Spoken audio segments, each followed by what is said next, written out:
সুধী দর্শক মণ্ডলী, আসসালামু আলাইকুম ওয়া রাহমাতুল্লাহি ওয়া বারাকাতুহু। আপনাদেরকে স্বাগত জানাচ্ছি এমটিএ বাংলা স্টুডিওতে। দর্শক, আমাদের সাথে আজকেও এমটিএ বাংলা স্টুডিওতে উপস্থিত রয়েছেন আলহাজ আহমদ তফসির চৌধুরী সাহেব। সালামু আলাইকুম। ওয়ালাইকুম আসসালাম। তিনি আহমদিয়া মুসলিম জামাত বাংলাদেশের নায়েব ন্যাশনাল আমির এবং ন্যাশনাল সেক্রেটারি উমুরে খারেজিয়া হিসেবে দায়িত্ব পালন করার সৌভাগ্য লাভ করছেন। আমরা তাকে স্টুডিওতে পেয়ে আলোচনা করেছিলাম তাদের যেই পৈতৃক নিবাস সেলবরস, সেখানে আহমদিয়া মুসলিম জামাতের প্রতিষ্ঠা এবং বীরগাঁও এই জামাতগুলোর প্রতিষ্ঠা এবং তার সাথে আলোচনায় স্বাভাবিকভাবেই তার শ্রদ্ধেয় পিতা জামাতের একজন বরেণ্য বুজুর্গ মরহুম আলহাজ আহমদ তৌফিক চৌধুরী সাহেবের আলোচনা উঠে এসেছে এবং তাকে কেন্দ্র করে কিভাবে করে সেলবরস, বীরগাঁও এই জামাতগুলো প্রতিষ্ঠিত হয়েছিল। এর আগে আমরা আলোচনা করেছি ময়মনসিংহে তিনি যখন স্থানান্তরিত হলেন এবং সেখানে আহমদিয়াতের তবলিগ, প্রচার প্রসার, তালিম তরবিয়তের কাজ কি করেছিলেন, এসব বিষয়ে আমরা দীর্ঘ আলোচনা করেছি। আজকেও আমরা তাকে স্টুডিওতে পেয়েছি। ধন্যবাদ আমাদের স্টুডিওতে আসার জন্য। আমরা আঙ্কেল আলোচনা করতে যাচ্ছিলাম, যেটা আমরা ভেবেছিলাম আলোচনা করব। আমরা এর আগে ৭১ সাল বা আমাদের বাংলাদেশের যেই মুক্তিযুদ্ধ, এর আগের ইতিহাস নিয়ে ময়মনসিংহের আমরা আলোচনা করেছিলাম। আজকে আপনার কাছে আমি ১ম এই যেটা জানতে চাইব, ৭১ সাল ১৯৭১ মুক্তিযুদ্ধ আমাদের বাঙালিদের জন্য অত্যন্ত একটি আবেগের বিষয় এবং বাংলাদেশের অভ্যুদয় সূচনা। তো এটার সাথে যেহেতু আহমদিয়াত যদিও রাজনৈতিক কোনো প্ল্যাটফর্ম নয়, কিন্তু দেশের যেই অবস্থা রাজনৈতিক, সেটার অবশ্যই এর উপর একটা প্রভাব পড়ে বা এটারও একটা প্রভাব দেশের উপর পড়ে। তো ৭১ এবং একে ঘিরে, মুক্তিযুদ্ধকে ঘিরে তখন আহমদিয়াতের চর্চা কি হয়েছিল? আহমদিরা কি করেছেন? এই বিষয়ে যদি আলোচনা করতেন ময়মনসিংহ কেন্দ্র করে। জাযাকাল্লাহ। এটা অনস্বীকার্য যে ১৯৭১ সাল আমাদের জন্য একটা বিশেষ স্থান দখল করে আছে। এই দেশের আহমদি বলেন, এই দেশের জনগণ বলেন, সবাই বলো সবার ক্ষেত্রে এই ধরনের একটা আম স্থান দখল করে আছে। তো আমাদের এখানে যেটা হয়েছে যেটা যে আমরা জানি যে ৭০ সালে নির্বাচন হয়। তো ৭০ সালের সাধারণ নির্বাচনে এই দেশের যে তখন আওয়ামী লীগ যারা ছিলেন তারা নিরঙ্কুশ সংখ্যাগরিষ্ঠতা লাভ সংখ্যাগরিষ্ঠতা লাভ করেন। করেন এবং মানুষ রায় দেয় তাদের পক্ষে। যাই হোক রাজনৈতিক কারণে এটা নিয়ে অনেক জটিলতা দেখা দেয়। টানাপোড়েন তৈরি হয়। টানাপোড়েন তৈরি হয়। তাদেরকে ক্ষমতা হস্তান্তরের ব্যাপারে অনেক টালভাঙা চলতে থাকে এবং এর ফলে একসময় ৭ই মার্চ ১৯৭১ বঙ্গবন্ধুর যে ৭ই মার্চের ভাষণ এবং তারপর থেকে অসহযোগ আন্দোলন শুরু হয়। জি। ওই সময় যে ওই যে অসহযোগ আন্দোলন শুরু হলো এবং সারা বাংলাদেশে ঘরে, ঘরে স্বাধীন বাংলার পতাকা উত্তোলন হয়। আমরা উড়িয়েছি, আমাদের বাসাতে উড়িয়েছি, অন্যান্য জায়গাতেও সব জায়গায় স্বাধীন বাংলার পতাকা উড়ানো হয়েছে। আর প্রতিদিন মানুষ হাজার, হাজার মানুষ কোথা থেকে এত লোক আসে আশেপাশের গ্রামগঞ্জে সব জায়গা থেকে সে হাতে বর্শা নিয়ে, লাঠি নিয়ে, মানে দেশীয় রামদাও অস্ত্র নিয়ে, দেশীয় অস্ত্র বাঙালির, নিয়ে সব যেটা নিয়ে বঙ্গবন্ধুর আহ্বান ছিল যে যে যে যার যা যা নিয়ে কিছু আছে তারা নিয়ে আসো। সেটা নিয়ে একটা। এইভাবে মানুষ আসতে থাকলো এবং তারা ওই মানে স্লোগান দিয়ে, দিয়ে বাংলাদেশ স্বাধীন করো, তারা স্লোগান দিতে থাকে। এরকম একটা অবস্থা চলছিল। এই অবস্থার মধ্যে ২৫শে মার্চের ক্র্যাকডাউন হলো। যেটা ঢাকায় যে অপারেশন সার্চলাইট দিয়ে তারা ক্র্যাক এবং এটার খবর চলে গেল সারা বাংলাদেশে ছড়িয়ে গেল। তো আমরা ময়মনসিংহে আমরাও শুনতে পেলাম রেডিওর মাধ্যমে এবং ইয়াহিয়া খানের ভাষণ হলো। সেখানে বলল। তো এইসব নিয়ে আ আমরা তো একটা উত্তেজনা। তখন একটা মানে আতঙ্ক, উত্তেজনা আতঙ্ক সবকিছুই একটা মিলিয়ে একটা অবস্থা। অবস্থা যে কি হতে যাচ্ছে, কি হবে, কি হবে? মিলিটারি হয়তো এখানেও কি চলে হবে? আসবে বা এবং এরকম তখন একটা। একটা আমাদের অভ্যাস ছিল বিশেষ আমার নিজের যে আমি তখন ওই রেডিও ঘুরাতাম। কোথায় কি শোনা যায়? কোন কারণ স্টেশন ধরছে যেহেতু বা কি শোনা যায়? জি, পাকিস্তান রেডিওতে একতরফা। জি, তখন জি। তো যেহেতু আবার পুরোপুরি একটা স্টেট কন্ট্রোলড আ মিডিয়া হয়ে মিডিয়া তো আসলে তখন তখন সেভাবে করে এখনকার মতো তো আর গাদা, গাদা রেডিও ছিল স্টেশন না। তখন একটা ছিল না। রেডিও সরকারি ছিল। সেটা সম্পূর্ণভাবে তখন পাকিস্তান আর্মির নিয়ন্ত্রণে কবজায়। কবজায়। তারা বলছে দেশ স্বাভাবিক আছে, দেশ স্বাভাবিক হয়ে গেছে। দেশের মানুষ শান্তিতে আছে। সব কন্ট্রোলে চলে আসছে এসব বলছে। তারা তো আমরা কন্ট্রোলে নাই। তো সেটা শোনার জন্য আমরা তখন ঘুরাতাম। এই তো ট্রানজিস্টর মানে ঘুরে এই যে স্বাধীন বাংলা বেতার আমরা যেটার কথা আমি শুনি। আসছি ওটা দেখি। আচ্ছা, তো আমরা ঘুরাতাম যে কোথায় কি পাওয়া যায়। তো তখন একমাত্র আমাদের উপায় ছিল BBC, G, BBC Bangla, voice of America এবং আচ্ছা। আকাশবাণী। কলকাতার যেটা। আকাশবাণী কলকাতাতে। তো সেগুলো আবার আকাশবাণী আবার প্রকাশ্যে শোনা যেত না। সাউন্ড কমিয়ে ঘরে বসে কারণ যাতে বাইরে যাতে আওয়াজটা হ্যাঁ, না শোনা যায়। না শোনা যায়। মানে দেশদ্রোহিতার একটা হ্যাঁ, তকমা গায়ে লেগে যাবে। লেগে যাবে। তো এই অবস্থায় ওই ২-১ দিনের কথাই বলছি, ২৬-২৭ এর কথা বলছি। ট্রানজিস্টর ঘোরাতে হঠাৎ একটা চ্যানেলের মধ্যে দেখি যে একটা বেশ একদম ভারী গলার একটা আচ্ছা, বলিষ্ঠ কণ্ঠের। বলিষ্ঠ একটা আওয়াজ শুনতে পেলাম। সম্ভবত ২৭শে মার্চ বা 28শে মার্চ আমাদের on behalf of our great leader Bangabandhu. Sheikh Mujibur Rahman, G. I declare the independence of Bangladesh. আচ্ছা, মানে এটা এটা আমার তার নিজের যে কানে উনার যেই স্বাধীনতার ঘোষণা, এটা রিপিটেডলি মানে রিপিট বারবার এটা কয়েকদিন হয়েছে। প্রচার হয়েছে। এরপরে ওরা পাকিস্তান আর্মি ওখানে বোম্বিং করে কালুরঘাট, জি, জি। তারপর এটা বন্ধ হয়ে যায়। আচ্ছা, তো এটা আমি নিজের কানে শুনেছি আচ্ছা, যে, এবং আমি শুনেই দৌড়ে আব্বাকে গিয়ে শোনা, আব্বা ছোট ট্রানজিস্টার সহই আমি দৌড়ে আব্বার রুমে গেলাম। আব্বু আব্বা যে ওখানে স্বাধীনতার ঘোষণা, একজন মেজর জিয়া নামে একজন বলতেছে বঙ্গবন্ধুর নামে স্বাধীনতার ঘোষণা হয়েছে, এই কথাগুলো। এরপর আবার নিস্তব্ধ, আর কোনো খবর নেই। তো এই তখন আকাশবাণী আর বিবিসি আর ভয়েস অফ আমেরিকা, এই ৩ টা রাত ১০ টায় ভয়েস অফ আমেরিকার নিউজ, আর হুম। সন্ধ্যাবেলা আচ্ছা, বিবিসি। মানে রেডিওরও তখন ওই নির্দিষ্ট সময় থাকতো নিউজের। হ্যাঁ, ২৪ ঘন্টা তো হওয়ার প্রশ্নই আসছে না। হ্যাঁ, কলকাতা আকাশবাণী কলকাতার নিউজ ছিল। জি, আ সবসময় কিছুক্ষণ পরপরই ছিল। কিন্তু বিবিসি বাংলা সকালে একবার, সন্ধ্যায় একবার। আচ্ছা। আর ভয়েস অফ আমেরিকা রাত ১০ রাত টায়। ১০ টায়। আচ্ছা, অনেকদিন পরে আবার স্বাধীন বাংলায় বেতার শুরু। মাঝখানে কয়েকদিন চালু হলো, আবার বন্ধ হয়ে যায়। আচ্ছা। এরপরে আরো পরে তখন এক জিয়াউর রহমান সাইজ সাহেবের যেই এই ঘোষণাটা, হ্যাঁ, এটা কি মানে ওটা স্বাধীন বাংলা বেতারের ইয়েতেই এসেছিল ব্যানারে? চট্টগ্রাম কালুরঘাট বেতার কেন্দ্র। কালুরঘাট বেতার কেন্দ্র থেকে, কিন্তু মানে ওইভাবে করে চ্যানেল হিসেবে না, না, ওখান থেকে ওইটাই খালি একটা ঘোষণা রেডিও মেসেজ রেডিও হিসেবে এটা মেসেজ এসেছিল। আচ্ছা, এসছিল। তো এরপরে বন্ধ হয়ে গেল। অনেকদিন পরে গিয়ে আমার মনে হয় এপ্রিল মাসের দিকে গিয়ে স্বাধীন বাংলা বেতার আ চালু হলো, মানে পার্মানেন্টলি। এর আগে আমরা ইয়ে করি। এটা তো ঢাকা থেকেই সম্প্রচারিত হতো স্বাধীন বাংলা না, স্বাধীন বেতারটা? বাংলা তো ভারত থেকে। ভারত থেকে। আচ্ছা, আচ্ছা। জি। ভারতের বা মুজিবনগর বা কোনো একটা গোপন জায়গা থেকে অজ্ঞাত স্থান থেকে এটা এটা হতো। করা হতো। সম্ভবত কলকাতারই কোনো একটা জায়গা থেকে এটা হচ্ছিল। যাই হোক, তো এইভাবে এটা শুরু হলো। এর ফলে ময়মনসিংহ গিয়ে একটা প্রভাব পড়ে গেল, এবং তখন রিউমার এত বেশি ছিল এর পরপরেই। যখন স্বাধীনতা ঘোষণা সবাই শুনল, বাড়িতে স্বাধীনতার পতাকা উঠছে। আর তো নতুন বাংলাদেশের পতাকা। নতুন বাংলাদেশের পতাকা। আর তখন আমাদের এখানে ছিলেন সামরিক কর্মকর্তা, ছিলেন মেজর শফিউল্লাহ, যিনি পরবর্তীকালে সেনাবাহিনীর প্রধান হয়েছেন। মেজর জেনারেল শফিউল্লাহ, তখন তিনি মেজর শফিউল্লাহ। মেজর শফিউল্লাহ তখন ময়মনসিংহের অ্যাডমিনিস্ট্রেটর, এবং আশপাশের এলাকায় উনি সামরিক শাসক। শাসক হিসেবে। মার্শাল ল তো আগেই না, তখন তো চালু মার্শাল ল, হয়েছিল। এটা তো অবশ্যই। মুক্তিযুদ্ধের, জি, জি। মানে মুক্তিযুদ্ধের সাথে অন্যান্য নেতারা ছিলেন, আওয়ামী লীগের নেতারা ছিলেন, আরো অন্যান্য বিভিন্ন দল যারা স্বাধীনতা পক্ষের, তাদের সম্মিলিত আম ওখানে উদ্যোগ তারা ছিলেন। কিন্তু যেটা দেখা গেল যে কিছুদিনের মধ্যেই একটা দেশ ত্যাগের একটা হিড়িক পড়ে গেল। আচ্ছা। মানুষজন, ভারতমুখী হ্যাঁ, এই সবাই। রিউমার, এই পাঞ্জাবি আসতেছে, পাঞ্জাবি আসতেছে। জি। আসছে না, কিন্তু এটা রিউমার, পাঞ্জাবি আসতেছে। আর এ এ মানুষ, এটা হয়, মানে হ্যাঁ, এরকম একটা সিচুয়েশন এবং হুজুগ মানুষ একটা দলে, হয়। দলে মানুষ, যেহেতু আমাদের বাসাটা মহারাজা রোড এর পিছনেই হচ্ছে ব্রহ্মপুত্র নদী। আচ্ছা। তারপরে হচ্ছে গিয়ে সেই ওই পারে শম্ভুগঞ্জ, এবং শম্ভুগঞ্জ দিয়ে ওইদিকে হালুয়াঘাট বর্ডারে যাওয়ার রাস্তা।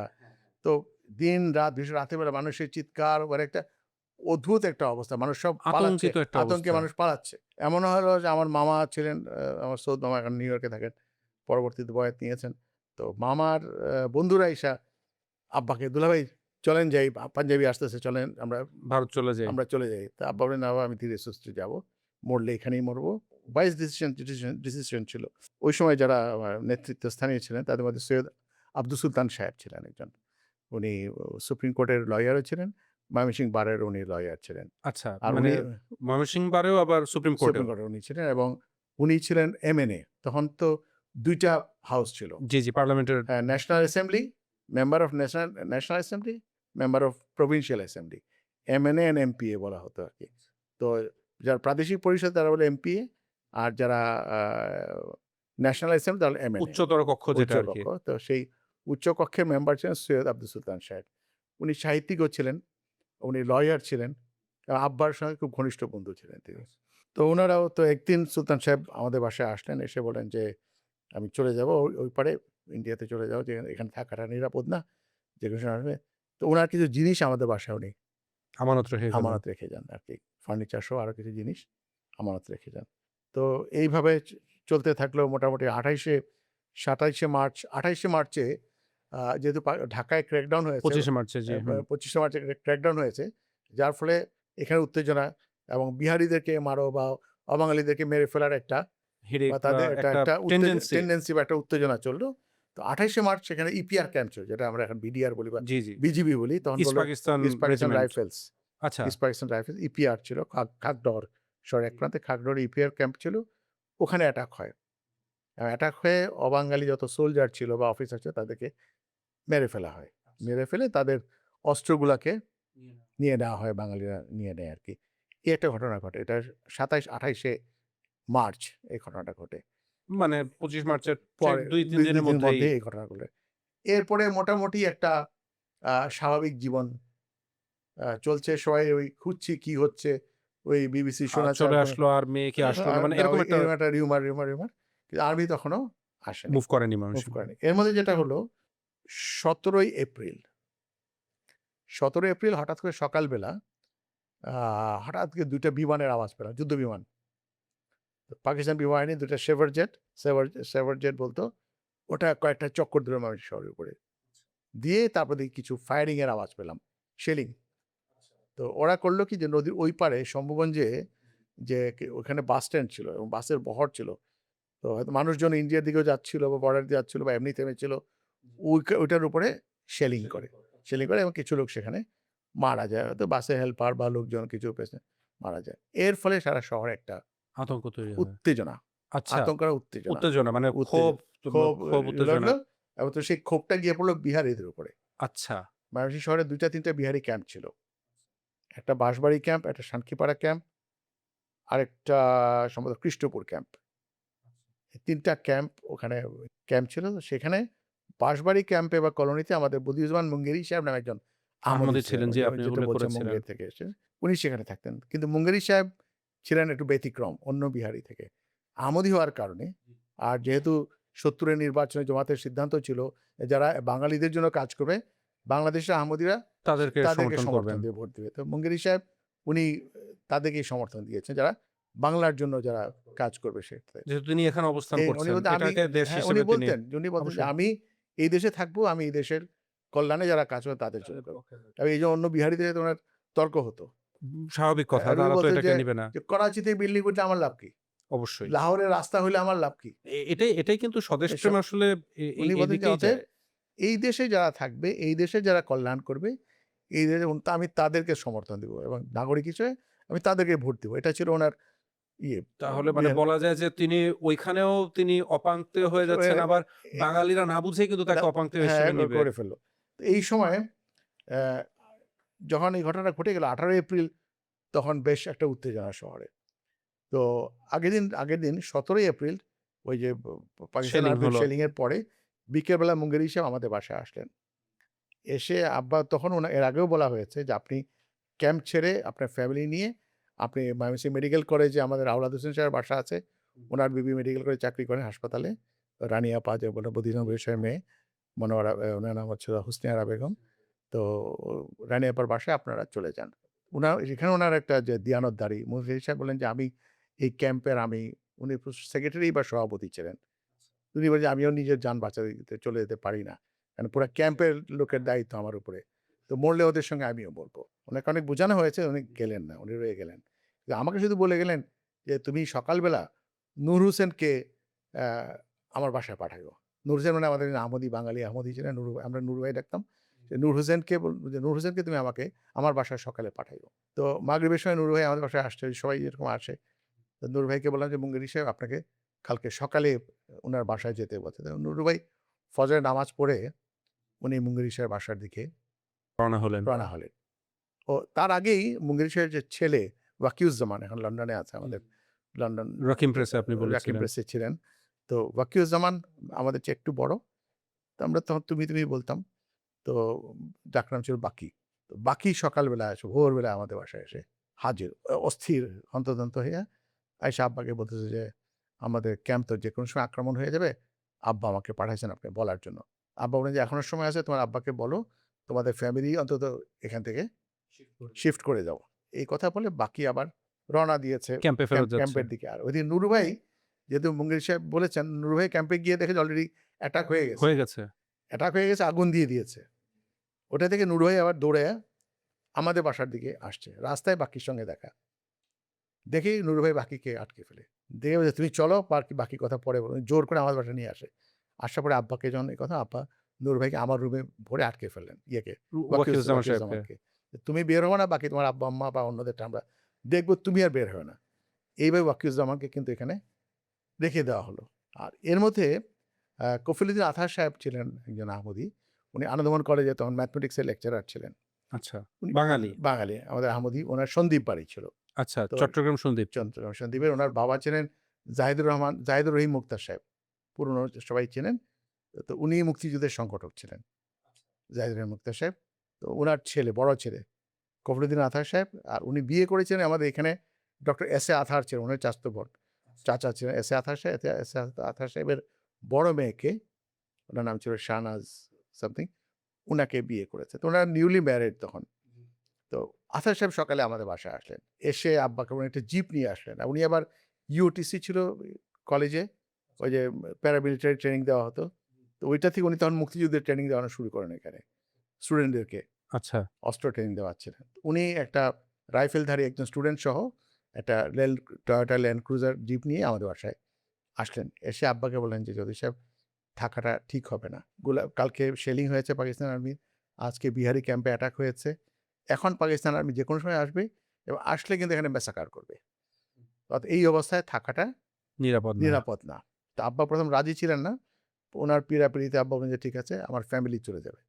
তখন আম্মা, আমি, আমার তখন ২ বোন ছিল। আমার কাজের একজন বুয়া ছিল। আমরা ওই আতার সাহেব, ওনার বিবি, উনার ওই জিপে চড়ে আমরা ধানীখোলায় চলে গেলাম। ধানীখোলায় গিয়ে প্রথম জাকিউদ্দিন সাহেবের বাড়িতে আমরা উঠলাম। আতার সাহেব এবং আমরা সবাই ওখানে গিয়ে আব্বা রয়ে গেলেন। আব্বার মামা রয়ে গেলেন ময়মনসিংহ। ময়মনসিংহ বাসায়। তো আমরা পৌঁছার পরে সেখানে তখন ধানীখোলার আবার আহমদিরা তারা অস্থির যে না, চৌধুরী সাহেবকে একা রাখা যাবে না। তো নুরুল ইসলাম সাহেব তখন প্রেসিডেন্ট, উনি চিঠি দিয়ে লোক পাঠালেন যে আপনাকে অবশ্যই আসতে হবে, নাহলে আমরা স্থির থাকতে পারছি না, আপনাকে আসতেই হবে। ওই চিঠি পেয়ে পরের দিন আব্বা আবার, মামা আসলেন, আব্বা আসলেন, আবার ধানীখোলায় চলে আসলেন। ইন দ্য মিন টাইম তো আমরা খবর পেলাম যে বদিউজ্জামান মুঙ্গেরি সাহেবকে, ওনার ২ পুত্র, বাকি ২ পুত্র যারা ছিল তারা সহ সেখানে তাদেরকে শহীদ করা হয়েছে, নিহত করা হয়েছে। এখানে দুর্ভাগ্য যে মুঙ্গেরি সাহেব বাঙালি পক্ষের হয়েও, বাংলার পক্ষে হয়েও, যেহেতু বিহারীদের সাথে ছিলেন, সেই কারণে তিনি এই সেই ইয়ে থেকে ইয়েটার নিজেকে আক্রোশের আঁকড়ে শিকার রক্ষা তিনিও করতে হয়েছেন। অথচ তিনি ছিলেন বাঙালি বাঙালি পক্ষের। ছিলেন। আর দুর্ভাগ্যজনক। এরপরে এরকম আসলে ঘটেছে। ঘটেছে। অনেক ঘটনা এরকম দুর্ভাগ্যজনক ঘটেছে। তো এটাও তার বেলাতেও তো এইভাবে একটা চ্যাপ্টার গেল এবং তখন যেটা হলো পরে, এটা আমরা তো জানি করে। পরে আব্বার কাছে শুনলাম। ময়মনসিংহে যেটা হয়েছিল, বিহারী তো পুরুষকেও বেঁচে ছিল না। যতটুক সম্ভব ম্যাক্সিমাম পুরুষকে হত্যা করা হত্যা হয়েছে। করা হয়েছিল। বাড়িতে গুলি করেছে, গুলিতে মারা গেছে, আম আগুন দিয়েছে, বেরিয়ে আসছে, ব্যানয়েট খুঁচিয়েছে। এইভাবে মানে মোটামুটি পুরুষরা সব, হয়তো লাকিলি ২-৪ জন বেঁচে থাকতে পারে, নাহলে সব ওটা এক্সেপশন। এক্সেপশন। বাকি সব, আর সব মহিলারা আর বাচ্চারা ওরা এদেরকে নিয়ে বিভিন্ন স্কুলের মধ্যে তারা নিয়ে গেল। তো এরকম একটা অবস্থার মধ্যে আমাদের আরফান আলী মুন্সি সাহেব, আমাদের আহমদী ছিলেন একজন, কাতলা সেন বাড়ি ছিল। খুবই মানে আন্তরিক এবং মানুষ ছিলেন। তো উনি এই সময়টাতে উনি বললেন যে মানুষকে, আসেন ভাই আসেন, কিছু সোয়াব কামানোর কাজ এখন সুযোগ। উনি বাড়ি থেকে বালতি ভর্তি খিচুড়ি রান্না করে উনি এই ক্যাম্পগুলাতে গিয়ে বিহারি মহিলাদেরকে আর বাচ্চাদেরকে উনি খাবার পৌঁছাতেন। খাবার পৌঁছাতেন। এটা উনি করেছেন। আমি মুঙ্গেরি সাহেব সম্বন্ধে আরেকটা ঘটনা আমার বলতে হয়। মুঙ্গেরি সাহেব উনি ব্যবসা করতেন এবং ওই নিজে খয়ার এবং জর্দার ব্যবসা করতেন। তো উনি ওই কাঁধের মধ্যে ঝোলা নিয়ে উনি ট্রেনে সফর করতেন। ময়মনসিংহে রওনা দিয়ে হয়তো ভৈরব যেতেন। আরেকদিন হয়তো ময়মনসিংহ থেকে আবার ফিরে আসতেন। আবার এদিক থেকে ময়মনসিংহ রওনা দিয়ে ওদিকে জগন্নাথগঞ্জ, বাহাদুরাবাদ ঘাট, ওখানে ঘাট ছিল। এরপর নদী, জি, ব্রিজ জি। ছিল না হ্যাঁ, তো, হ্যাঁ। ঘাট ছিল। আবার ওই পাড়ে থেকে ট্রেন চলত। ওই পর্যন্ত যেতেন। এটা উনার রেগুলার, ওর মধ্যে উনি তবলিগ করতেন। উনি কি করে, আব্বার যে বইগুলা তবলিগি বাংলা বইগুলা, ওইগুলো উনার ওই ঝুলার মধ্যে ওই বইগুলো উনি নিয়ে সাথে রাখতেন। তো ফেরার সময় বা এর সময় উনি ওই ট্রেনে বসছেন। বসে পাশের বাঙালিকে বলেন, "ভাই, এটা তো বাংলায় বলতেন যে আমি তো উর্দু বাংলা পড়তে পারি না। তো এই যে বইটা একজন আমাকে দিল, একটু বইটা পড়ে দেখেন তো কি আছে।" এইভাবে উনি মানুষকে তবলিগ করতেন, বই পড়াতেন এবং কারো ভালো লাগলে উনি বলেন, "আপনি নিয়ে যান।" আর যদি কেউ ফেরত দিয়ে দিত, উনি নিয়ে আসতেন। এইটা ছিল মুঙ্গেরি সাহেবের একটা বড় গুণ, তবলিগের একটা বড় গুণ ছিল। আর আরফান আলী সাহেব তো এটা করলেন। আর উনার আরেকটা গুণ ছিল, উনি একটু রসিক মানুষ ছিলেন। উনি ভোজন রসিক ছিলেন, আবার এমনিতেও অনেক রসিক মানুষ ছিলেন। উনার প্রচুর লোকের সাথে উনার খাতির ছিল, পরিচয় ছিল। এবং যেমন একদিন উনার খুব মজার ঘটনা আছে। একদিন দেখা গেল উনি খ্রিস্টান লোক, পরিচিত ছিল। সবার সাথে উনার খাতির, বন্ধুত্ব। হঠাৎ এক খ্রিস্টানের সঙ্গে দেখা, উনার একটা সাইকেলও ছিল। তো সাইকেলটা নেমে গেলেন। নেওয়া যাবে, "আরফান সাহেব কেমন আছেন?" বললেন, ভাই ভালো না, শরীরটা খারাপ না।" "কি হইছে?" বলে, পেটটা খারাপ করে ফেলছে।" তো উনি খ্রিস্টান বলতেছে, "আপনার কি হয়েছে? কি খাইছিলেন যে পেট খারাপ করছে?" বললেন, "আমি তো খাইনি, আমার বিবি খাইছিল।" আচ্ছা, মানে ওই যেটা ওই যে তাদের যে খ্রিস্টানদের যে প্রায়শ্চিত্তবাদের যে প্রায়শ্চিত্তের ইয়েটা, বিশ্বাসটা ওইটাকে ওইটা একটু উনি রসিকতা করে হ্যাঁ। যে, "আমার বিবি খাইছিল আর আমার পেট খারাপ পেটে ব্যথা।" তো এটা কোনো কথা হলো না। আপনি কি ফালতু কথা বলছেন? ফালতু না না, আপনারা আমার তো তো বলেন। ফালতু না। আমি আমার মেয়েরে বলছি ওষুধ খাই। আমার তো ছেলে নাই। মেয়েকে বলছি ওষুধ খাইতে। তো কেন আমার পেট ব্যথা আমার সেরে পেট যাবে। সেরে যাবে। হ্যাঁ, এটা কথা খামাখা রসিকতা। হ্যাঁ, এই না। তোমরা যদি বিশ্বাস করো যে আদমের পাপের জন্য মানবজাতি পাপী যিশুকে হয়ে গেছে, পাঠানো হলো ঈসা আর আলাইহিস যিশু সালামকে। এসে শুলে চড়াতে মানবজাতির পাপ স্খলন হয়ে গেছে, ওইটা যদি হইতে পারে এটা হবে না কেন? এই ধরনের উনি মানে রসিকতার মাধ্যমে রসিকতার মাধ্যমে উনি তবলিগের একটা একটা ইয়ে করেছেন। এই আরফান সাহেবের নাতি আমাদের সিলেট জামাতে আছে, বদরুল, এবং আরো ওরা ২-৩ ভাই আছে সিলেট জামাতের। উনার মেয়ের দিকের নাতি ওরা আছে। তো এই আরফান সাহেব এই ধরনের মানুষ ছিলেন। আরফান সাহেব দুর্ভাগ্যক্রমে যে আ ২৩শে এপ্রিল ময়মনসিংহে পাকিস্তান আর্মি আসে। ২৫শে মার্চ থেকে ২৩শে এপ্রিল পর্যন্ত প্রায় ময়মনসিংহ ২ মাস। হ্যাঁ, প্রায় ২ মাস। এপ্রিল ১ মাস। আচ্ছা সরি মার্চ ১ মাস ১ মাস। দুঃখিত। প্রায় ১ মাস ময়মনসিংহ স্বাধীন ছিল। আমরা স্বাধীন বাংলার অধীনেই। আমরা মাঝখানে নোবডি, বাট সবাই স্বাধীন বাংলা তখন। নেতারা যদিও চলে গেছেন, বাট স্বাধীন বাংলা। ওই সময় পাকিস্তান আর্মি আসলো ২৩ এপ্রিল। ২৩ এপ্রিল আসার পরে যেটা হলো, তখন ঢাকা থেকে ট্রেন ভর্তি করে বিহারিরা আসলো। আচ্ছা। এই যে বিহারি এখানে মারা গেছে, তাদের বন্ধু-বান্ধব, আত্মীয়স্বজন আরো, এবং ওরা খুব ফেরেশাস। মানে মানুষকে মেরে ফেলবে, লুটতে, এবং পুরা ময়মনসিংহ শহর তছনছ তছনছ করে করে ফেলল। লুটপাট করে ইয়ে করে মেরেছে। যাকে সামনে পেয়েছে মেরেছে। পাকিস্তান আর্মিও যাকে সামনে পেয়েছে গুলি মেরেছে। এরকম একটা গরম ওই অবস্থার মধ্যে আরফান আলী মুন্সি সাহেব, উনি জেলা স্কুলের মোড়ে উনার একটা আটার কল ছিল। ওটায় উনি দাঁড়িয়েছিলেন। মানুষটি, উনি বেশ মাঝবয়সী মানুষ ছিলেন। আমার মনে হয় ওই সময় উনার বয়স ৫০ এর কম না। আচ্ছা, আর সাদা পাকা দাড়ি ছিল। উনি সবসময় একটা কিস্তি টুপি মাথায় পড়তেন। প্রত্যক্ষদর্শীর মতে ওই সময় ওইখান থেকে কেউ উনাকে দেখিয়ে দিয়েছে, উনাকে ধরে নিয়ে গেল। বিহারিরা ধরে নিয়ে গেছে। এরপর উনাকে আর আমরা কোনো খবর, আমরা ধানীখোলা থেকেই খবরটা পেলাম যে আরফান আলী সাহেব নিখোঁজ। মানে ধরে উনার নিয়ে গেছে ধরে তাকে। নিয়ে গেছে। উনার অথচ তিনি বিহারি বিহারি মহিলাদেরকে ওই খিচুড়ি খাওয়াচ্ছিলেন, আপনি হ্যাঁ, যেটা বললেন যে এবং তাদেরকে তখন উনি খাইয়ে এসছেন। হ্যাঁ, জেলা স্কুলে বিহারি মহিলারা আশ্রিত ছিল। হ্যাঁ। উনি ওখানে খাবার দিয়ে আসছেন। দিয়ে এসে উনার দোকানটার সামনে উনি দাঁড়িয়েছেন। আর ওই সময় ধরিয়ে নিয়ে চলে, উনাকে পাওয়া গেল না। তো এটা একটা দুঃখজনক ঘটনা। আমরা আসলে পাইনি। আর ওইদিকে আম আমাদের বাসায় প্রায় ২০ জন লোক আশ্রিত। ময়মনসিংহ শহরের যে ময়মনসিংহ স্টেশন রোডের বাসায়, মহারাজা রোডের বাসায়। মহারাজা রোডের হ্যাঁ, বাসায়। এখানে বাঙালি, বিহারি, তারপরে বাকি যে বিহারিরা বেঁচে গেছে তারা আমাদের বাসায়, অন্যান্য বাঙালি আশেপাশের তারা আমাদের বাসায় আশ্রিত, এবং হিন্দু ফ্যামিলি। আমাদের ছোটবেলায় পড়াতেন আমাদের একজন প্রতিবেশী ছিলেন হিন্দু মহিলা। আমরা মাসিমা ডাকতাম। মাসিমা, উনার হাসব্যান্ড, উনার মেয়ে একটা ছিল সাথী, আর উনার ছেলে রতন। রতন আমার সঙ্গে পরিচিত, আমরা খেলতাম। এরা সহ সবাই আমাদের বাসায়, মানে বাঘে মহিষে, শেল্টার নিয়ে আছে। বিহারিও আছে, হ্যাঁ, হিন্দু আছে, বাঙালিও আছে সবই। প্রায় ২০ জন লোক আমাদের বাসায় তখন আসলো। এবং এই সময় আম পাকিস্তান আর্মি এসছে আমাদের বাসা লুট করার জন্য। বিহারিরা এসে লুট করে। এরা ফিরিয়েছেন এটা আমাদের বাসায়। আব্বা এখানে যেটা করলেন, উনি তার আগে আমাদের বাসার নাম দিয়েছিলেন দারুল হামদ। আরবিতেও লেখা ছিল, বাংলায় দারুল হামদ, প্রশংসার ঘর। আল্লাহ তাআলার প্রশংসা যেখানে হবে, এটাই উনি নাম দিয়েছিলেন। আর আরেকটা কথা উনি দেওয়ালের মধ্যে লিখে রেখেছেন বাসার গেটের পাশে, "ইন্নী উহাফিজু কুল্লা মান ফিদ্দার।" মোহসেন ইসলামের যে ইলহাম। ইলহাম যেটা জি। দিয়েছেন যে, তোমার ঘরে যারা থাকবে আমি তাদের সবাইকে, সীমার মধ্যে যারা যারা থাকবে থাকবে তাদেরকে আমি রক্ষা রক্ষা করব, করব। হেফাজত করব। প্লেগের সময় যেটা প্লেগের সময় আল্লাহ যাচ্ছেন, তাআলা জানিয়েছিলেন। সেটা আব্বা লিখে রেখেছেন। আল্লাহর ফজলে আমাদের বাসায় যারা ছিল কারোর কিছু হয় নাই। তাদেরকে ধরে নিয়ে গেছে। দিয়ে বড় মসজিদ, আমাদের বাসার সামনেই যে ময়মনসিংহের বড় মসজিদটা, বড় মসজিদের ওখানে দাঁড় করিয়েছে। মেরে ফেলবে। লাইন ধরে গুলি করবে। ওই সময় থেকে আল্লাহ তাদেরকে উঠিয়ে নিয়ে আসছেন, রক্ষা করে নিয়ে আসছেন। এবং কারোর কোনো ক্ষতি হয়নি। বাসার একটা জিনিস হারায় নাই। এরকম একটা অবস্থা সেখানে। আর আমরা ধানীগোড়ায় থাকাকালেই একটা খবর পেলাম যে সন্দ্বীপের যে জাহিদুল মুক্তার সাহেব, কফিলুদ্দিন আতাসের বাবা, তাকে পাকিস্তান আর্মি মেরে ফেলেছে। আচ্ছা। উনি সেখানে শহীদ হয়েছেন। তা মুক্তিযুদ্ধের সম্ভবত ১ম শহীদ বা ২য় শহীদ আহমদী জামাতের মধ্যে তিনিই ছিলেন, সেখানে গিয়েছিলেন। ধানীখোলাতে আমরা থাকাকালে যেটা হলো, ওখানে আমরা যখন গেলাম, গিয়ে দেখলাম যে আশেপাশের প্রত্যেকটা বাড়িতে শুধু মানুষ আর মানুষ। সব শহরের মানুষ। আচ্ছা, হ্যাঁ, শহর যেহেতু অনিরাপদ সবাই সব গ্রামমুখী হয়ে গেছে। একদম এগ্রিকালচার ইউনিভার্সিটির সমস্ত ফ্যামিলি, প্রফেসরদের, ইয়েদের, শিক্ষকদের সবার ফ্যামিলি, আশেপাশের সমস্ত গ্রামের ধানীখোলা, কাঁঠাল, দরিরামপুর, ত্রিশাল, এই যত গ্রাম আশেপাশে সব জায়গায় শুধু তারা। কেউ বাড়িতে জায়গা পেয়েছে, কেউ স্কুলে জায়গা পেয়েছে। এইভাবে তারা মানুষ। এবং আমাদের আহমদী ফ্যামিলিও প্রতিজন ভূঁইয়া সাহেবের ফ্যামিলি বা আরও তারাও ধানীখোলাতে আশ্রয় নিয়েছেন। আমরা লাকিলি জকির সাহেবের বাড়িতে আশ্রয় পেয়েছিলাম। আর ঠিক পাশের বাড়িতে আবুল কালাম শামসুদ্দিন, উনি দৈনিক পাকিস্তান, যেটা পরবর্তীকালে দৈনিক বাংলা ছিল, ওটার এডিটর ছিলেন। উনি ছিলেন ওই গ্রামের।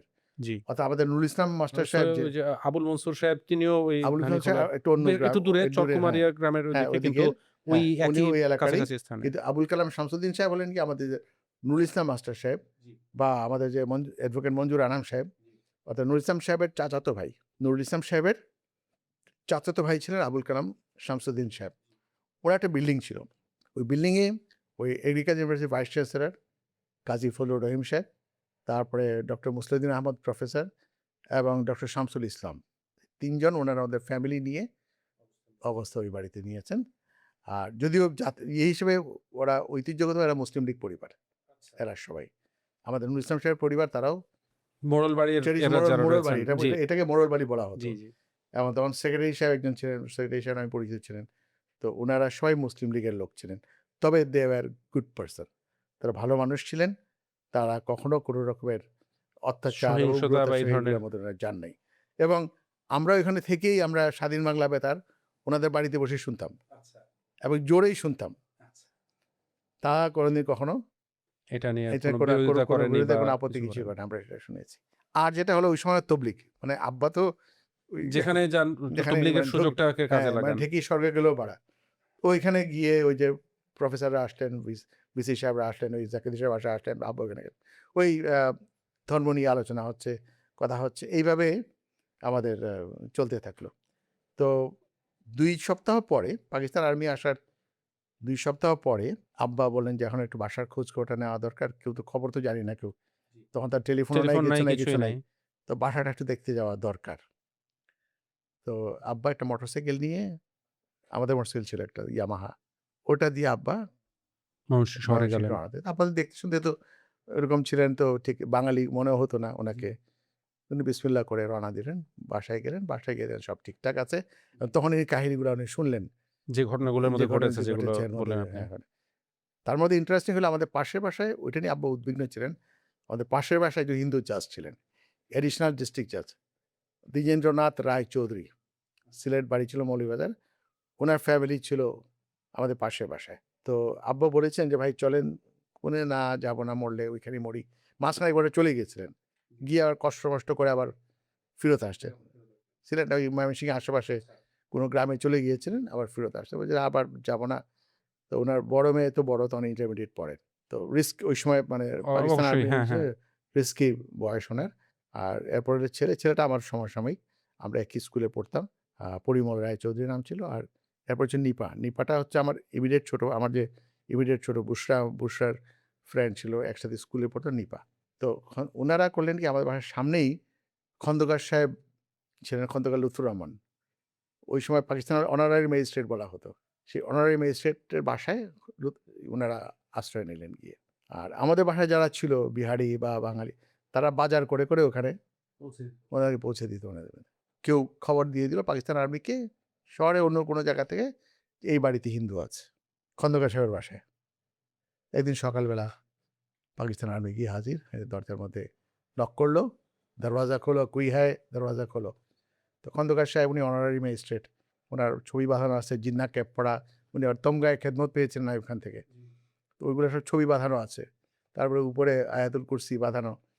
তো উনি দরজা খোলার আগে জজ সাহেবকে বলছে, "ভাই, আপনি তো বিপদ। আপনি আমার জিন্না ক্যাপটা মাথায় দিয়ে আর পাঞ্জাবি পরে আপনি বসেন, আমি দরজাটা খুলি।" তো খন্দকার সাহেব দরজা খুললেন। খোলার পরে পাকিস্তান আর্মি বলতেছে, "ইস ঘর মে হিন্দু হ্যায়, বালাউন হ্যায়?" তো কই নেই, জরুর হ্যায়। আমাদের কাছে সংবাদ আছে, ইনফরমেশন আছে। ঘরে ঢুকে জজ সাহেবরে পাইছে। তো জজ সাহেব তাকায় বলছে, "তুম কৌন হো?" "না, ক্যা নাম হ্যায় তোমারা?" জজ সাহেব একটা মুসলিম নাম বলছেন। ওটা মইনুল হোসেন চৌধুরী, আমি যতদূর মনে পড়ে। আসামের মিনিস্টার ছিল, ওই নামটাই মুখে এসছে। ওটা ওটা বলে বলে ফেলেছে ফেলেছে। মইনুল ইসলাম চৌধুরী। আচ্ছা, क्या करते हो तुम? तो उन्हीं बोले যে मैं एडिशनल डिस्ट्रिक्ट जज, आप जज साहब है, तशरीफ रखिए। जज साहब হুম, শুনেই হুম, উনাকে হুম। বলল, সম্মান হ্যাঁ, বজায় সম্মানে রাখলো আপ আরকি। তশরিফ রাখিয়ে। করে খন্দকার সাহেবের কলারের মধ্যে ধরছে। তুম মালাউন হ্যাঁ। খন্দকার তো যা আ দোয়া, দরুদ, যা আছে সব উনি পড়া শুরু করছেন। বলছেন, "এই মালাউন সব সিখ লিয়া, হুশিয়ার মালাউন সব সিখ লিয়া।" বলে ওনাকে ধরে টেনে বাসাতে বের করে নিয়ে আসছে। আমি কথাগুলো এইজন্য বলছি যে ওই সময়ের ঘটনাটা মানুষের জানা থাকা দরকার যে কী ধরনের অবস্থা ছিল। খন্দকার সাহেবের যখন টেনে বাইরে থেকে নিয়ে আসছে, যে তো আগেকার দিনে পুরনো বাড়ি ছিল, সামনে অনেক বড় জায়গা ছিল, তারপরে গেট। তখন আশেপাশে মানুষ তো সব কেউ ভয়ে বের হয় না, কিন্তু সব উঁকি-ঝুঁকি মারছে। আমাদের ২ টা বাসা পরে এসডিও সাহেব থাকতেন। জামান সাহেব এসডিও, উনার ছেলে আবার আমার বন্ধু ছিল। তো এসডিও সাহেবের কাছে খবরটা সামহাউ পৌঁছাইছে যে খন্দকার সাহেবকে তো ধরে নিয়ে যাচ্ছে। এসডিও সাহেব তাড়াতাড়ি যে অবস্থায় ছিলেন, লুঙ্গি পরা অবস্থায় শার্টের বোতাম লাগাইতে উনি দৌড়ে আসছেন। দৌড়ে আইসা আ বলে, "ইয়া কিয়া কর রহা হ্যায়? ইয়ে তো খানদানি মুসলমান হ্যায়, হ্যায়।" ওই কি খানদানি? তুমি কে? উল্টা এসডিও সাহেবরে ধরছে। "তুম কৌন হো?" ২ জনরে ধইরা নিয়া থানায় চলে গেছে। একদিকে খন্দকার সাহেব, একদিকে এসডিও সাহেব। চলে নিয়ে যায়। তারপরে ওখানে ওসি ছিল। ওসি যখন এদিকে স্যালুট দিছে, ওসি বলছে, তারপর উনাদেরকে ছেড়ে দিয়েছে। তো এই ঘটনাটা আব্বা যখন আসলেন, এসে খন্দকার জজ সাহেবের মুখের থেকে নিজে শুনলেন, এবং তখন জজ সাহেব থরথরিয়ে কাঁপতেছেন। এবং আব্বাকে বলছেন, "ভাই আমাকে মুসলমান করেন। আপনারা তো মানুষজনকে তবলিগ করেন, মানুষজনের মুসলমান বানান, ইসলামের দাওয়াত দেন। আমাকে জান বাঁচান, আমাকে মুসলমান বানান।" তা আব্বা বলছে, "ভাই আমি আপনার অবস্থা বুঝতে পারতেছি, কিন্তু আমি তো এই ধরনের মুসলমান আমরা করি না। যে ইসলামের সৌন্দর্য বুঝে, ইসলামকে সত্য জেনে, সবকিছু বুঝে যে ইসলাম গ্রহণ করে, তাকে আমরা মুসলমান করব। আপনাকে তো আমি মুসলমান বানাইতে পারি না।" কিন্তু বিপদগ্রস্ত অবস্থায়। বিপদগ্রস্ত এটা তো হয়। তো উনি ইমানের বললেন, "না, প্রশ্ন আমি আসে না। আমি এসব বুঝতে চাই না। আপনি আমাকে রক্ষা করেন, আমাকে জানবেন। দেখেন আমার মেয়েটা কাশে না পর্যন্ত ভয়ে। আমি তো মরে যাবো দম বন্ধে, আমাকে রক্ষা করেন।" আব্বা ক্ষমা-টমা চেয়ে চলে আসলেন যে, "ভাই আমাকে মাফ, আমরা তো এটা পারব না।" তো পরে শোনা গেল যে উনি পরবর্তীতে কারো বুদ্ধিতে উনি পিছনেই ছিল বড় মসজিদ। সেখানে যে ইমাম সাহেব ছিল ধর্মান্তরিত মৌলানা হবেন। ফয়জুর রহমান। মৌলানা ফয়জুর রহমান, উনি আবার ওই মৌলানা আশরাফ আলী থানভী সাহেবের শিষ্য, এবং এরাই মানে অর্থাৎ দেওবন্দি আরকি ছিল এরা। ধর্মান্তরিত হলেন, হ্যাঁ, মুসলমান মুসলমান, হলেন। হ্যাঁ। তো আব্বা বলতেন মুসলমান সাজলেন। এটা আব্বা এই শব্দটা ব্যবহার স্বাভাবিক করতে আসলে হ্যাঁ। প্রাণ রক্ষার্থে এখন এটা উনি করতে হতো। বলতে পারে তাই, আমাদের সাথে মন খুলে কথা বলতেন জজ সাহেব। অন্যদের কাছে বলতেন না। তো উনার নাম দিল আশরাফ আলী চৌধুরী, জজ সাহেবের নাম। যেহেতু তার আশরাফ আলী থানভী সাহেব সাহেব তার নাম, গুরু হ্যাঁ, এজন্য নামে হ্যাঁ, আশরাফ আলী চৌধুরী, ছেলে ছিল যে পরিমল, তার নাম রাখলো আকবর আলী চৌধুরী। তারপর এরকম হালিমা, ফাতেমা, এইভাবে বিভিন্ন বাড়ির মহিলাদের এরকম নাম। আয়েশা, এরকম নাম রাখলো। রেখে তারপরে এই একটা ইন্টারেস্টিং ঘটনা। এটা অধ্যাপক যতীন সরকারও উনার ইয়ের মধ্যে উনি উল্লেখ করেছেন যে এই ঘটনাগুলো যে এই হয়েছে। তো এই হলো অবস্থা আরকি। তো এইভাবে তো চলল। আমরা ১.৫ মাস পরে আমরা ধানীখোলা থেকে ময়মনসিংহ ময়মনসিংহে ব্যাক করলেন। বাসায় ব্যাক করলাম। প্রায় ১.৫ মাস পরে। সম্ভবত জুন মাস ছিল এটা। এপ্রিল, মে, জুন, হ্যাঁ, জুন মাসে আমরা আসলাম। এসে তখন মোটামুটি একটা স্বাভাবিক অবস্থা। কিন্তু যেটা হচ্ছে, তখন আলবদরের উৎপাত। আমাদের বাসার কাছেই ময়মনসিংহ ডাকবাংলো, যেটা এখনো আছে নদীর পাড়ে। ডাকবাংলোতে ছিল আলবদরের ক্যাম্প কোয়ার্টার, এবং এখানে প্রচুর মানুষকে ধরে, আমি নিজের চোখে দেখেছি মানুষকে ধরে নিয়ে গেছে। পিঠমুড়া বেঁধে ইয়ে করে। ময়মনসিংহে শাহেদ আলী নামে একজন ফুটবল প্লেয়ার ছিলেন। আমরা শাহেদ আলী ভাই বলতাম। শাহেদ আলী ভাইকে আমি নিজে দেখছি, তাকে ধরে নিয়ে যাচ্ছে।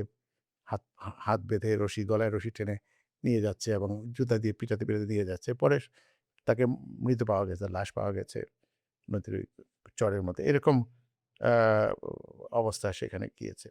তো এছাড়া যেটা হলো যে, তখন লোকজন আসতো মানে আমাদের বাসায়। আলোচনা কি হচ্ছে? আর আব্বার কাছে এসে মানুষজন একটা তৃপ্তি পেত।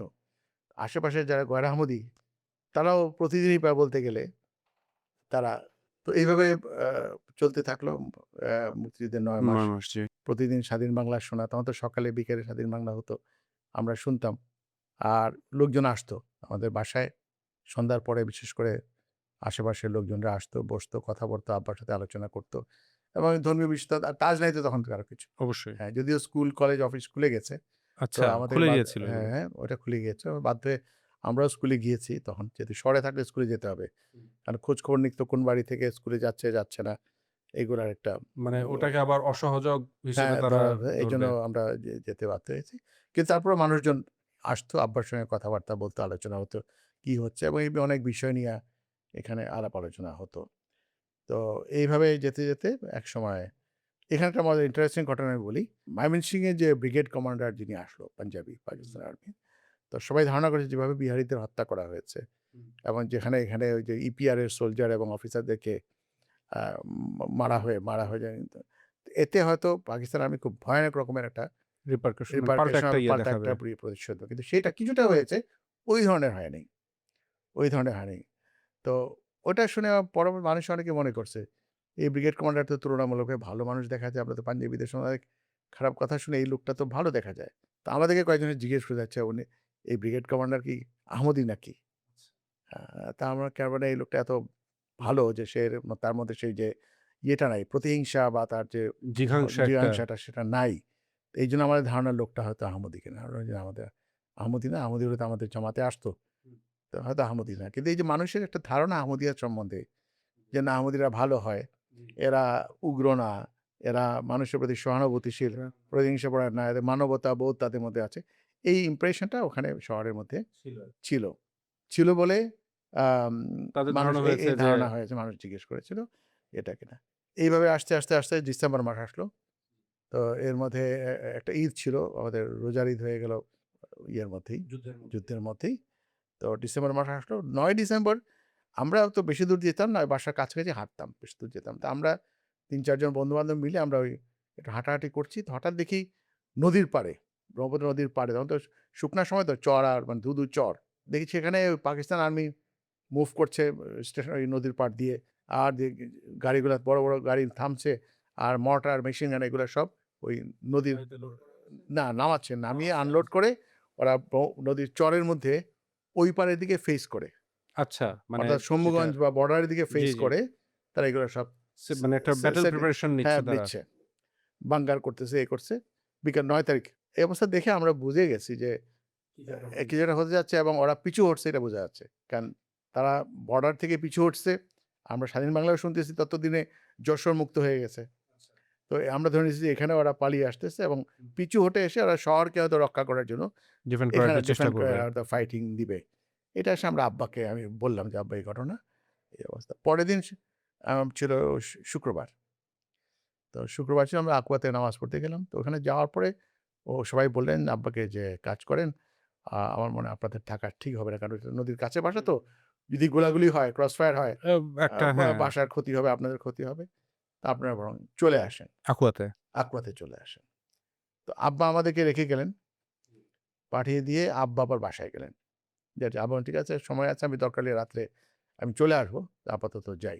হঠাৎ করে আব্বাদের বাসায় এই ১০ ডিসেম্বর শুক্রবার বিকালবেলা একটা লোক হুড়মুড় করে এসে আব্বার পায়ের মধ্যে পড়ে গেছে। "আমাকে বাঁচান, আমাকে বাঁচান।" আব্বা তো ইয়ে যে, "কি ব্যাপার?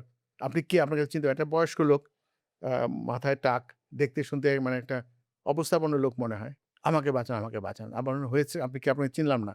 বললাম, "আমার নাম আরফান তালুকদার। আমি ধর্মপাশা আমাদের যে উপজেলা, আমি ধরমপাশা আওয়ামী লীগের জেনারেল সেক্রেটারি ছিলাম। কিন্তু আমি যান বাঁচানোর জন্য আমি শান্তি কমিটিতে জয়েন করেছিলাম।" অর্থাৎ পাকিস্তান আমলে শান্তি কমিটি বলতো মানে যারা রাজাকার হ্যাঁ, বাহিনী। হ্যাঁ, যে আমি ওই শান্তি কমিটিতে আমি যোগ দিয়েছিলাম। কিন্তু আমি কোনো অন্যায় করি নাই, কিছু করি আমি এলাকার। কিন্তু এখন এই গরম অবস্থার মধ্যে আমাকে মুক্তিযোদ্ধারা ধাওয়া করেছে। আমার উপর গুলি করেছে। আমার পাশের লোকটা গুলি খেয়ে পড়ে গেছে। আমি চলন্ত ট্রেনের মধ্যে আমি উঠে লাফ দিয়ে উঠে আমি ময়মনসিংহে এসে নামছি। আপনি বাড়ি ছাড়া আর কেউ এখানে আমার আশ্রয়ের কেউ নাই। আপনার কাছে আশ্রয় চাই। আমি বললাম, "ঠিক আছে আপনি থাকেন। যেখানে থাকেন।" এই আরফান তালুকদার সাহেব প্রায় ২-২.৫ মাস আমাদের বাড়িতে ছিলেন। এই একটা ঘটনা। তারপর আব্বা তো চলে গেলেন সন্ধ্যাবেলা আকুয়াতে। তো সবাই আব্বা বিশেষ সবারই দোয়া করা দরকার। রাত্র ৮ঃ০০ ৮:৩০ দিকে আমরা এশার নামাজ পড়তেছি। বদিউজ্জামান ভূঁইয়া সাহেবের যে তখন ড্রয়িং রুম ছিল। তো ওইখানটাতে আমরা এশার নামাজ পড়ছি। ওই সময়ই সম্ভবত আমরা জাস্ট আমার যতদূর মনে পড়ে আমরা সূরা পড়ছি অথবা সামি আল্লাহু লিমান হামিদা বলে দাঁড়িয়েছি। পিছ মানে বিকট ২ টা শব্দ হলো আরকি। এবং ওনার কাঁচের জানালাগুলো ঝনঝন করে উঠলো। তো বুঝতে পারলাম না যে কি হলো। এরপরে আবার মোটামুটি নীরব। আমরা খাওয়া-দাওয়া করে আমরা শুয়েছি। মাঝরাতের দিক থেকে প্রচণ্ড গোলাগুলির আওয়াজ শুরু হলো। এমন আওয়াজ মানে একদম অবিরাম মানে বিরামহীনভাবে চলছে শব্দগুলো পড়তেছে। আমরা তো ভাবলাম যে বোধহয় আমাদের বাসা-টাসায় বোধহয় কিছু নাই। এই যে ফায়ারিং হচ্ছে মনে হয়। এরকম একটা অবস্থা। তো যাক সারারাত্র খুব উৎকণ্ঠার মধ্যে কাটলো। ফজরের নামাজের পরে ওই সময় ফজরের একটু আগেই দেখলাম যে গোলাগুলিটা স্তিমিত হয়ে আসলো বা থেমে থেমে গেল। থেমে গেছে। থেমে যাওয়ার পরে ফজর নামাজের পরে একটু আলো হচ্ছে তখন দেখি যে চারিদিকে আবার মানুষের শোরগোল শোনা যায়। বোঝা যাচ্ছে না যে কিসের শোরগোল, কিসের কি। আর তখন খুব রিউমার খুব বেশি ছড়াতো। মানুষ বলছে যে বিহারিরা বাঙালি মারতে, মারতে আসতেছে। মানে একটা আতঙ্কের এবং কিছু স্লোগানও শোনা যাচ্ছে। আবার চারিদিকে গুলির শব্দ হচ্ছে বিচ্ছিন্ন ব্যক্তিগতভাবে। কিছুক্ষণ পরে শোনা গেল জয় বাংলা স্লোগান। তো বোঝা গেল যে মানে মুক্তিবাহিনী মিলিটারিকে মানে হারিয়ে দিয়েছে বা মুক্তিবাহিনী ঢুকে গেছে। শহরে। হ্যাঁ, শহরে ঢুকেছে, আশপাশ দিয়ে তারা ঢুকছে। আকুয়া তো একটা সাইড। তো বিভিন্ন দিক থেকে মুক্তিবাহিনীরা শহরে প্রবেশ করছে। তো এর মধ্যে ১টা ২টা মুক্তিবাহিনী এদিকেও আসলো। দেখলাম যে ইয়াং বাচ্চা ছেলে হাফ প্যান্ট পরা, এই ডিসেম্বর মাসে শীতের মধ্যে খালি গা বা একটা গেঞ্জির মতো পরা, আ কাঁধে একটা মেশিন গান। তো আমরা এনে বসিয়ে মুখ হাত ধুয়ে খাওয়ালাম এবং খুব তৃপ্তির সাথে খেলো এবং বলল যে অনেকদিন পরে খেলাম বা একটু তৃপ্তি সহকারে খেলাম। খেলাম। এই ধরনের অনেক অভিজ্ঞতা। তো যাই হোক, পরে যেটা জানতে পারলাম যে, ওই যে রাত্রে যে গোলাগুলি শব্দটা শোনা যায়, এটা গোলাগুলি ওটা হচ্ছে ওরা অস্ত্র গোদামে আগুন লাগিয়ে গেছে। ওটা বার্স্ট করেছে। ওটা সারারাত্র বাস্ট হয়েছে। আর এই ফাঁকে পাকিস্তান আর্মি ময়মনসিংহ শহর ছেড়ে তারা পালিয়ে গেছে। পালিয়ে গিয়ে ওরা আবার টাঙ্গাইলের এখানে কাদেরিয়া বাহিনীর হাতে ধরা খেয়েছে। আচ্ছা হ্যাঁ, সেখানে তো সেখানে কাদের সিদ্দিকীর খালিদ বাহিনী ছিল, সিদ্দিকীর বাহিনী। ওদের হাতে সেখানে তারা ধরা পড়েছে। আর ওই দিক থেকে ইন্ডিয়ান এয়ার ফোর্সেরও তারা শেলিং এর শিকার হয়েছে। তো ওই পরে ওটার কি হয়েছে জানি না, কিন্তু এই ঘটনাটা ঘটেছে। ময়মনসিংহ অর্থাৎ ১১ ডিসেম্বর সকাল থেকে ময়মনসিংহ পাঞ্জাবি মুক্ত বা মিলিটারি মুক্ত। পাকিস্তান আর্মি মুক্ত হয়ে গেল। চারিদিকে তখন তো খালি একটা উৎফুল্ল, সবাই জয় বাংলার মানে মুক্তিযোদ্ধারা চারিদিকে অবস্থা। আমরা বাসায় ফিরে আসলাম। এরপরে দেখি যে সব ব্রহ্মপুত্র নদীর চড়ার দিকে মানুষের লাইন। শত, শত মানুষ ওইদিকে যাচ্ছে। তো আমরাও গেলাম, গিয়ে দেখি যে লাশ আর লাশ।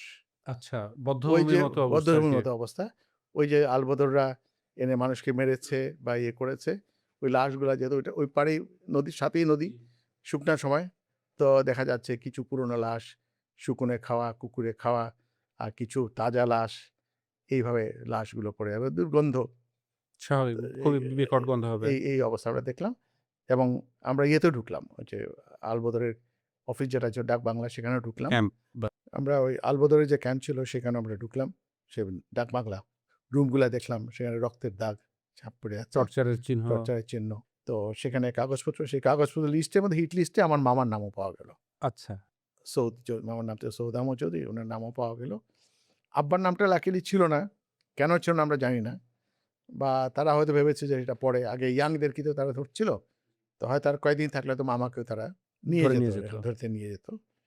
এইভাবে ময়মনসিংহ মুক্ত হলো। মুক্ত হওয়ার পরে সেখানে ১৫ই ডিসেম্বর, এটা খুবই একটা তাৎপর্যপূর্ণ ঘটনা। ১৫ই ডিসেম্বর আমাদের পাড়াতে একটা মিটিং হলো।